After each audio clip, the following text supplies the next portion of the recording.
कि पवन सिंह तुमको वो नहीं देंगे।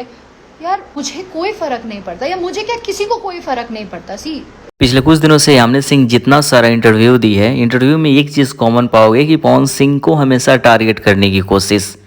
कल रात लाइव भी आई थी, लाइव में तो भाई पवन सिंह के लिए बहुत कुछ बोली।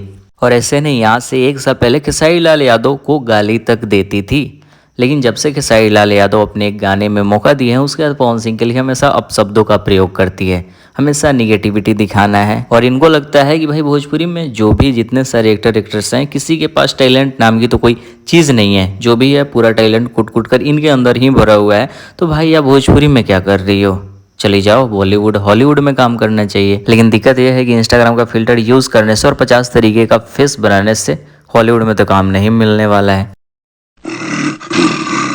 तो सिर्फ कंट्रोवर्सी करके फेमस होना और गाली सुनने से बेहतर है आराम से एक एक कदम रखकर फेमस होना ज़रूरी है।